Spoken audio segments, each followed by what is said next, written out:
Махал руками, выкрикивал лозунги «Живи Беларусь! Милиция с народом! Лукашенко, уходи!». За такие страшные преступления 21-летний Вадим Гурман проведет в колонии общего режима 3 года и 6 месяцев. Дескать, такими действиями, по мнению пострадавших, молодой человек подначивал народ и провоцировал на агрессию. А пострадавшими по традиции оказались сотрудники милиции. История произошла 9 августа во время протестной акции, однако задержали парня только 11 числа. Его и еще несколько задержанных жестоко избивали несколько часов, угрожали изнасилованием и даже пытались снять штаны, однако кто-то из начальства запретил это делать. После многочасовых издевательств Вадима Гурмана заставили подписать документы, в которых он якобы признается в организации групповых действий, грубо нарушающих общественный порядок. Также молодой человек должен выплатить компенсацию морального вреда по 500 рублей 4 псевдопотерпевшим милиционерам. Важно отметить, что у Гурмана скоро родятся 2 детей, но даже этот факт не повлиял на молодеченскую штамповщицу судью Ольгу Дубовик. Личных санкций в отношении белорусских силовиков недостаточно. Они должны распространиться и на представителей так называемого правосудия нелегитимного режима. Такое мнение озвучила вице-президент Европарламента Николя Бир на онлайн-конференции «Солидарность с Беларусью». Стоит отметить, что на прошлой неделе появились документальные доказательства того, как МВД вмешивается в работу судей. Созвоны с милицейским начальством, написанное на бумаге количество суток, на которые нужно отправлять политических, оказались не городскими легендами, а суровой белорусской реальностью. Мнение представительницы Европарламента поддержала народный лидер Светлана Тихановская. Она заявила, что на режим необходимо оказать эффективное давление, в первую очередь на его кошельки, а также тех, кто участвовал в фальсификации выборов и продолжает незаконно судить белорусов.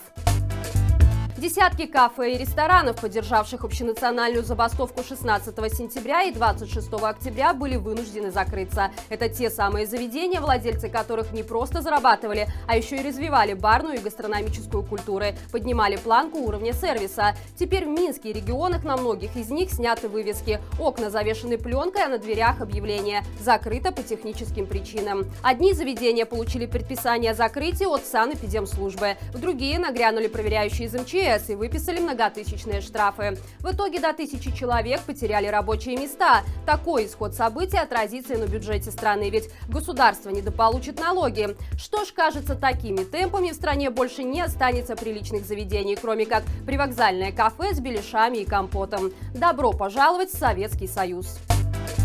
Поломки на главной цитадели белорусской стабильности Островецкой АЭС уже давно стали привычным делом. После запуска спонсируемого Росатомом ядерного монстра чуть более 3 месяцев назад станция практически еженедельно останавливается. По словам специалистов, радиационные угрозы такие ситуации не несут.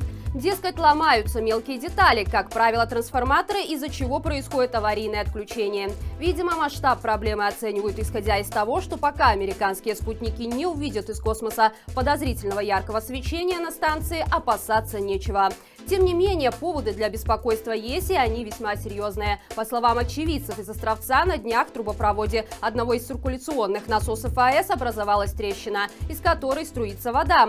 По этой причине на станции еще вчера должен был начаться ремонт, однако этого не произошло, так как на украинской атомной станции тоже произошла какая-то авария, в результате чего образовалась нехватка электроэнергии.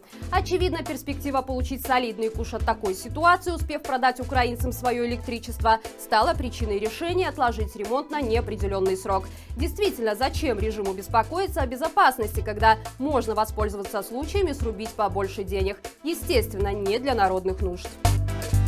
В Гродно начался суд по делу гномика, который одиночно пикетировал на подоконнике с БЧБ флагом. Нет, вы не ослышались. Именно такую формулировку озвучил известный штамповщик политических дел Валерий Шпак. А поводом к процессу стал донос местной жительницы, подрабатывающей в отряде «Антивандал». Данная организованная группировка занимается тем, что фотографирует окна жителей Гродно, когда считает, что в них находится какая-либо незарегистрированная символика. Так, главная ударница дружинников Ольга Бондарева, проходя мимо дома мама своей одноклассницы увидела в окне гномика, тут же сфотографировала его и донесла куда надо. Итогом стало дело по народной статье 2334. Саму активистку вызвали на процесс в качестве свидетеля, а формальными обвиняемыми помимо гномика стала семейная пара. По словам супругов, они всегда украшают свои окна на первом этаже сказочными персонажами на радость местным детям. Был на подоконнике игрушечный Санта по традиции в БЧБ расцветке, но снять его дружинница не догадалась, о чем, скорее всего, пожалела, ведь за такие заслуги перед милицией доносчикам положены грамоты и отличительные повязки на рукава. Меткие Иуды, так сказать. Заседание по делу гномика продолжится завтра в суде Октябрьского района Гродно. У вас там сидит сущность в виде гномика. Работники двух предприятий Брестской области получили консервы в счет зарплаты. Речь идет о лесхозе в Гонцевичах. Руководство заявило, что это вынужденная мера в сложном финансовом положении, чтобы люди не потеряли работу. Мол, рыбхоз Лактыши не рассчитался за поставленные дрова, поэтому пришлось долги забрать продукции. Там, кстати говоря, уже с мая 2020 года часть зарплаты выплачивают консервами. Примечательно, что не все рабочие оценили рыбное изделие по достоинству. Многим она показалась запахом болота. В свою очередь, многие экономисты и эксперты прогнозируют непростые времена. Не исключено, что скоро наступит период, когда бартер снова станет обычной практикой. Хотя чего ожидать от экономики в стране, которой правит Лукашенко? Надо сориентироваться на то, что люди, может быть, натуроплату какую-то выдавать вместо этих денег, потому что инфляция страшная сейчас. А как и чем выплачивают зарплату на вашем предприятии? Пишите в комментариях под этим видео. И это все на сегодня. Приятного всем вечера и живе Беларусь!